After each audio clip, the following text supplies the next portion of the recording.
Good. All right, hello, and welcome everybody. Welcome to the first day of our celebration of Trans Academy's birthday. This is Trans Academy's second birthday. We've been around for 2 years, and I'm not going to go too much into the spiel of Trans Academy. We'll have that at the opening ceremony in a few hours. But we wanted to take at least our first panel to talk about one of the many services that we offer for the Academy, and that is classes. I have with me two instructors here, Lucia, aka Random TM, who has taught computer science, and Jessa, who offers weekly voice sessions, weekly voice workshops working with members of our community. These are two of the classes that we offer to our Trans Academy community. We also offer makeup classes with one of our instructors, Sarah Lunacy. She unfortunately could not join us today. Please send her love, but she sends her regards. And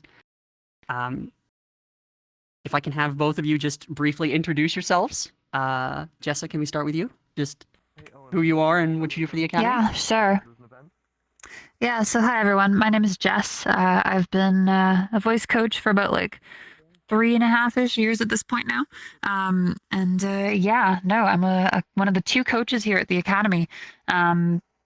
I meet with people every Thursday at 9 a.m. PST, and we do about an hour's worth of workshopping on voice. We do voice masculinization, voice feminization, and then I usually take like a half hour or so after the class is let out to just, answer questions that other people might have about voice. And then I also just like constantly peruse the voice training channel in the Discord. So if you ever see a person with a cat in their profile photo, that's me. Lucia? Yeah, so, hi, I'm Lucia. My pronouns are she, her. But, I'm one of two computer science instructors here at the Academy. I'm an engineer, have been for about a decade, and yeah, I've been coding since I was 14. Yeah. Occasionally you'll find me wandering around. Yeah, occasionally you'll find me wandering around the tech channels and whatnot, but that's pretty much it. Easy enough intro. So we wanted to take some time, get to know our instructors, have them explain a little bit more of what they do. And so I have a list of questions that I'll pass between either of you and answer however you choose. And just regarding your experiences teaching at the Academy and how that's gone. I will start, Lucia, I will start with you. How has your teaching experience been so far overall at the Academy? We've had one session of computer science classes so far, with another coming up later this fall. Yep. Yeah, exactly. Yeah. Let's see. So we had, as you said, we've had one session of computer science classes that were done, fairly recent. Well, not too far back, but But overall, I would say that went fairly well. I mean, there's obviously room for improvement on a couple things. There were a few technical issues that, are inevitable. But overall, pretty happy with how it went. The curriculum itself was it was intended to be a series of lessons, one of which built on top of the other, and the first half of which could be pretty much done independently. As in you could join in at any point and you would be able to catch up. But yeah, no, like overall, fairly happy with the way it went. I just finished moving, so part of the reason we haven't had a class in a while, so planning to pick back up shortly. Apple also, who's the other instructor, also does classes and will be doing a series of classes as well. So. Exciting, yeah. Jessa? I know you've been with the Academy and teaching for quite some time, but how has that been overall for you? Yeah, I've been here for like a little over a year at this point now, and it's been pretty fantastic, I gotta say. Yeah, no, being able to see everybody in a large group setting like this is something you can't really get from just teaching a lesson over Zoom or over Discord. It's really nice being able to kind of partially visualize everybody in the room in a bit more of a tangible way. Yeah, and then all of the academy staff have been super supportive of me, with regards to also being a student myself. For those of you who don't know, I'm currently in the process of getting a Bachelor of Science in Linguistics. I'm trying to become a speech pathologist. So yeah, very, very busy. But the Academy has done a fantastic job of supporting my studies. Everybody here is just fantastic. And yeah, no, like I say, as well, there's two voice coaches. There's myself and Savvy. And it's been an absolute pleasure getting to work with Savvy as well, and just learn more about voice from her perspective. But yeah, no, the classes usually, like I say, they're about like an hour long, but I really love teaching them. So I usually go over quite a bit. So I think the longest I've gone over is like a full hour.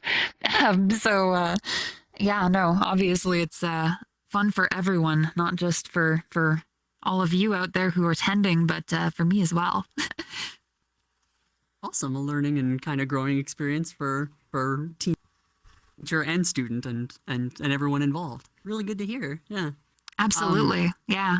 I will follow into that with what were some like considerations, things when you started teaching and as you've been teaching and evolving, what were some things that went into like how you teach, especially given the medium of VR that you're teaching in primarily?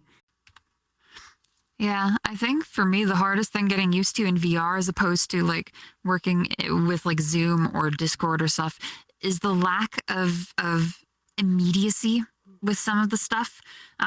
With a Zoom lesson, I can, or even in a Discord lesson, right? I can point to the various parts of my vocal tract as I'm teaching, where I can just point out my larynx and my throat.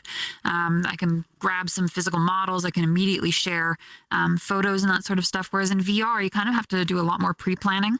If you're going to be sharing mediums of some sort, like visual or whatever, audio, you need to have that stuff ready to go before the lesson starts in a much more set out way than you might have to in other mediums.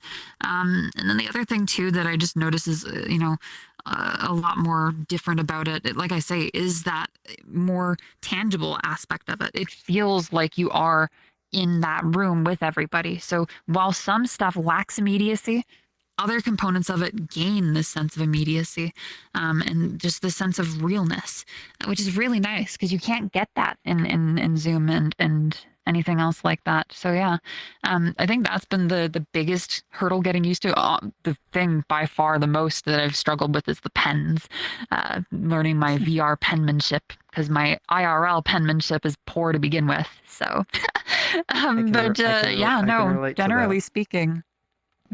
Yeah, yeah, right. But yeah, no, generally speaking, it's really not as different as somebody might think. My approach to teaching, my philosophies in teaching don't really change whether I'm doing the lesson in VR and Zoom in person and Discord, what have you. The way I approach the subject matter, the way I try and break down the concepts, it's all basically the same, just slightly different in how it's delivered, but the conceptualizations are all identical.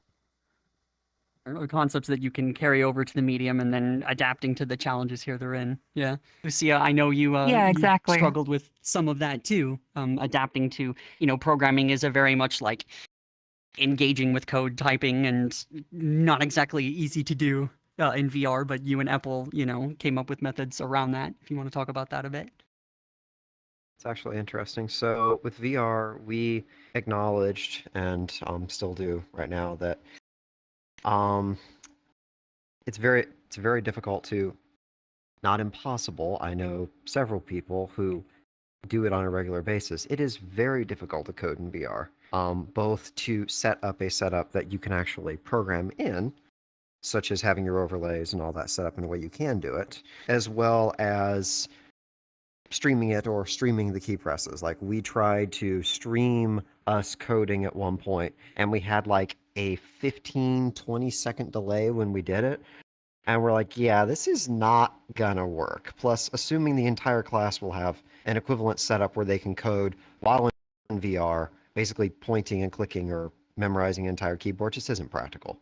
So what we did instead is we would teach the actual theory and fundamentals of computer science in VR, where we could answer questions and have an open discussion on that. And then we would do a separate workshop in Discord. And the Discord one is where we would do the actual programming, answering questions, and for that are specific to the code and all that, which worked fairly well, but it definitely is a very stark contrast from my prior experience, which was teaching IRL, where you just shift back and forth between the two. You're like, okay, here's how it works. Okay, now let's write some code. Now let's go talk about the theory. Now let's go write some more.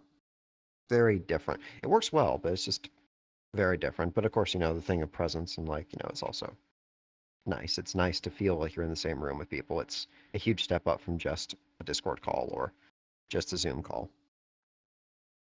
I almost said Skype. I feel old. Oh, the level of immersion that VR brings, though, is definitely, I mean, short of like actually being in person, it's hard to beat, hard to match. I wanted to ask as well, how has like community feedback and engagement been in your time teaching? Jessa, I know, like I said, you've been teaching for quite a while, and so you've had a good amount of I'm sure feedback and commentary from people, be it the voice classes or people offering to help. Lots. If you want to. Yeah. Well, I mean, the community feedback I think is pretty immediate and tangible, and just how engaged that group is, right? There's always like a core group of people who try to attend every single lesson. There's a core group that have split off and have started doing like community-led sort of activities around voice, and then just how active that channel in the Discord is, right? Whenever I have an instance here in VR, if I'm teaching, there's usually about like, I'd say at a low point, there's probably about 25 to 30 people in attendance. And at a high point, the instance is full. In Discord, I think I see pretty similar numbers where I'm seeing like an average of like 30 to 40 people in attendance. And then, on a high point again, close to like, I think the highest I've seen was in the 80s. So like, it gets full. It gets very, very busy. So I think that kind of just speaks to itself, right? Obviously, there's a desire for this sort of, workshopping. Voice is pretty near and dear to all of us as trans people, I think. I know it is for myself. And so, yeah, it just kind of, it's one of those things where it's if you build it, they will come. But everyone has been so engaged and so supportive. Again, I feel like I'm just going to be saying that the entire time, that everybody's just very supportive, but it's true. Right. You think about like I said, that community-led stuff too, how quick people are to want to help one another, even without the presence of myself or Savvy there. There's just an overall sense that like this is a collective, they're all here for the same reason, and they're all trying to help each other better themselves, better their lives. Oh yeah, and I said it before at a previous discussion we had, but like the work you do has an impact. Like it matters. It significantly helps people. And to some degree, oh, go ahead. Sorry, you go first. Oh, I was gonna say the work that all of our class team members do, like it all significantly helps people. Be it the makeup stuff helping with dysphoria, be it the computer science stuff helping with potential career building, and be it the voice to help people get a voice that more closely matches their gender. Like it's just the feedback even myself and other team members have gotten of like the great work you've all done is incredible. It's incredible to see, and it means a lot. Yeah, I'm sure it does to you too. It means a lot to be able to provide that. Yeah. Well, I was going to say, I think the best way I get feedback is from people who want to just, at the end of a session, like I say, I'll have like 30 minutes or an hour-ish where I just answer questions. And some of my favorite moments are when someone will put up their hand and then they'll say, I don't have a question. I just wanted to thank you so much for this because I couldn't have been able to, or I wouldn't have been able to afford a private lesson, or I wouldn't have been able to seek something out like this. I'm not in a position where I could find it. So having this accessible means the world to me. And that's the reason I do it, right? Like if I weren't getting feedback like that from people, it wouldn't feel as good, you know. I want to do something with my life that is immediate, that is, you know, thoughtful, that is, yeah, helpful. And this is by far the best way of doing it for me. Incredible, and we're thankful to have you here, you know, offering that for the academy. Lucia, I was gonna turn similar over to you, like if you had any, how has feedback been with your classes, or if you had any special moments you wanted to share through your time Oh, teaching. oh my gosh. I am surprised how much, like, when I'm teaching classes, like when I'm teaching programming, I am surprised how often I end up learning something during the process of teaching. Like, and I'm surprised a little bit because, like, I've been professionally in the industry for a decade, and I've been programming for like 15 years. I'm I kind of sit down. I'm like, there's no way I can learn something new from this. And I'm going through, and I'll get asked just a specific question that I have to sit down. And I'm like, I need to look that up. I need to dig into that. Um, and like there are, like I remember we had very specific questions around Python, if memory serves. And I kind of sat down for a minute. I'm like, I don't know the answer to that. I feel like I should know the answer to this, even though I've never really thought of it. I feel like I should know the answer to this. So during the class, we sat down, dug into it a little bit, and were able to come up with a basically here's what this is, here's how it works. Um, like a lot of learning experiences. Also, a lot of learning experiences because for computer science, we give worksheets out for each week. And with those worksheets and everything, people will go through and they'll solve problems however they choose to. And sometimes the solutions are not exactly the ones that I would have seen, or really even the ones that would be what most people would default to. So you learn from that as well. Engagement is whenever we are doing a class series, it's genuinely insane. Like you'll see people commenting on other people's assignments, like which because we post them openly so everyone can see them. You'll see people writing games in the chat. Like they'll write a game, upload it. You know, it's genuinely crazy. Or you'll get pulled aside afterwards and ask a couple questions about, you know, technology in general. It's for me, I really enjoy it. It's fun. I learn a lot. You know, I'd like to believe that, you know, that students learn a bit as well. Um, for me personally, this kind of being able to offer those kind of lessons is very important because I'm originally from rural Midwest, from a fairly poor area, and I taught myself to code when I was 14, 15, and ultimately for me, it got me out of where I was. So I'm very happy to help share what I personally know with everyone.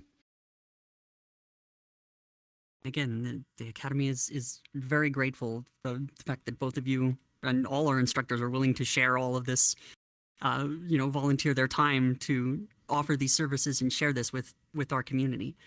Um, and I wanted to inquire a little bit. I'll start with you, Jessa, conscious of time, but going forward, given like all your teaching experience and whatnot, like if you have any like special or interesting plans for the future or anything that you are thinking about like changing or what you're wanting in what you're wanting to offer going Yeah. forward, be that, you know, yourself or the team. Absolutely. Yeah. There's one thing immediately that I'm thinking of. I actually posed this to the voice training channel. What was it? Yesterday? Yeah, it would have been yesterday. After the lesson finished, because like it kind of dawned on me that a big part of the way I teach, especially because of my background in linguistics, a big part of the way I teach is based on phonetics, and a lot of what I like to do is to show people various sounds and how to make them. And whenever I'm writing and describing the sounds, I use the International Phonetic Alphabet (IPA), and it kind of came to my attention. I mean, it's always been in the back of my mind, but it's starting to come more to the forefront of my mind. That it might be a good idea to show people how to read IPA because we use it all the time in my sessions, and having a better understanding of what IPA actually is and not just needing to have that association with that one word. Like, for example, if I tell people the ash vowel, right, as in the word ash or cat or cap or stuff like that, the a tone, because that's one we use a lot for feminization. It has a weird spelling, the vowel does in IPA, where it looks like it's a kind of a cross between an A and an E. Um, and there's a bunch of weird oddities like that. The E vowel, for example, looks like a very curvy 3, right?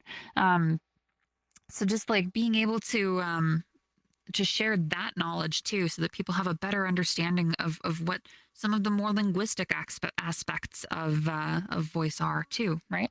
I'm thinking about adding one of those on if I've got some time, in addition to the stuff I usually do. That one's going to be just like an if I can fit it into my schedule sort of thing, though. I don't want it to occupy the space of a proper voice lesson, but I think it'd be neat. I think it'd be fun. And then, yeah, obviously, just with like my own future ambitions, like I said at the start, I'm planning to try and become a speech pathologist. I'd say I'm about like halfway there at this point. I need to do my Bachelor of Science still, complete that. And then I need to get my master's in speech language pathology. But I'm nearing closer and closer by the day. This semester I'm in 6 courses. Next semester I'm in at the very least 6, if not 7. So we're getting there. Significant course load, but it sounds like it's very fulfilling, and I hope it pays off for you. Thank you. Speaking of school, I do have to run now. I'm really sorry that I can't stay for the full time, but I do have some other stuff that I need to get done today. So thank you very much for having me. Yes, absolutely. Thank you so much for joining, and brief round of applause for Jessa. Thank you again for everything you offer for the Academy, and we greatly appreciate you. Well, I greatly appreciate the opportunity to be here and to offer my services. So thank you all as well. I couldn't be here if there weren't you. So big round of applause to the audience too. But yeah, thank you everybody. I hope you all have a great rest of your day, and yeah, take care. Take care, and good luck with your schoolwork. Bye.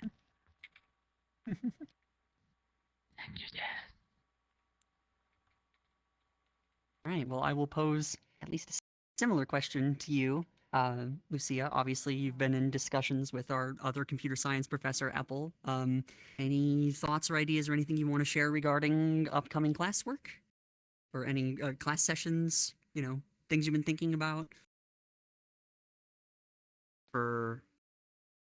That is a great question. Let me figure out exactly how I want to respond on that. We do have some classes coming up. I need to finalize the exact dates for when we're going to start those. For the ones in the fall. Apple is planning on having their own one that'll be going on, not this fall, but later on. I want to say sometime next year, if memory serves. But of course, I'm not speaking for them on that. That's something that they'll clarify in the future.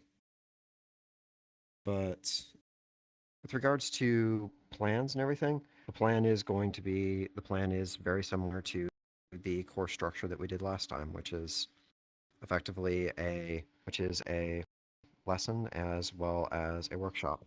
So some of the concepts will be the same. Some of them we're going to merge together because we found that some of them were way too light for the week that they were in. Others were way too dense. For example, classes and objects were something that we pushed very heavily, and realizing that those were very dense material and they probably need split out further. They're just a very complex concept. But yeah, no, with regards to plans, well, at least for the stuff I'm planning out, it'll be later this year. Sure. Yeah. Do you have any other examples or experiences or things like as you went through the first session, like garnered feedback and how that's affecting Oh yeah. future plans? Oh yeah, Yeah, you care to share? Oh yeah, absolutely. Like so whenever we structured the classes, we did assume that there would be a certain mathematics level on it and everything. Candidly speaking, personally, I feel that when we chose that level, we may have chose it to be slightly high. So we did have some students who would come in and we look at it, we're like, okay, yeah, maybe using something that is basically a fairly advanced mathematical formula is not exactly a good idea for an introductory computer science course. Maybe we should revisit that option. um, so like there are things like that. For example, there are small errors and mistakes we noticed in some of the material. Candidly speaking, we're human at the end of the day. So that's feedback that we got from people who would point out from students who would point out, yeah, that's not quite correct, or that's a typo. It's like, okay, great, let's go ahead and fix this. The last class series we did was very much a initial run of it. There were some rough edges, but I do expect it to be a lot more polished next time around. Yeah, well, looking forward to it. I'm sure I've definitely had a few inquiries myself as to what the next computer science class will look like. So that's going to be exciting to offer back to the academy. Oh, I absolutely. know. Looking forward to it. Overall, seemed to get fairly good feedback on it, so. Good, yeah. And I know our other computer science professor, Apple, could not join us on stage today, had a prior conflict, but I believe they had something they wanted to pass along, at least for the panel, if I remember right. Yes, that is true. Um, do you want to read the message or information they had, or would you prefer I do? I think you should. Okay, okay. So, all right. So I'm gonna read out the message that Apple left for this because Apple was not able to make it today. Hey everyone, Apple here. Lucia and I taught the very first computer science course offered by the Academy. From how I see it, knowledge is a tool for us all to control our lives and change our fates. Trans Academy has given me that opportunity to share this with everyone while creating a space where we can focus on learning and find peers who are going along the same journey. Keep learning, you got this. And I just read the comment that says apparently I was supposed to be standing when I read this. My apologies, Apple. Well, if you're watching or however, like, we thank you, Apple. We, genuinely, and I'll, we'll send our thanks later. Sincerely, like, to incredible professors, and so many people thoroughly enjoyed the class. So, I'll go over my own questions here briefly. Let's see. Honestly, I think we've largely covered most of what I had regarding classwork. I don't know if there was anything you wanted to dive into specifically, any further thoughts, feedback from the academy, or whatnot you wanted to share. I mean, I do feel, I mean, yeah, like, I'm trying to think of exactly how to phrase this. I'm not exactly the best with words at times. Um, the so okay. Personally, very grateful to the Academy for being able to teach this and everything. It's like as a trans femme individual myself who grew up in a very rural area. For me, programming and building virtual worlds was a nice escape, and you know, ultimately, largely how I got into it also was and has been, my livelihood for a number of years. So very glad to be able to give back a little bit of that and hopefully allow that same opportunity for other people who are in a similar situation. But yeah, that's Well really all I spoken, well have. said. Yeah. Well, I know we have, as I said, these are only a few of the current class offerings that we have at the Academy. We have definitely, all of our incredible volunteers and staff have been working on coming up with more ideas, more offerings we want to give back to the community.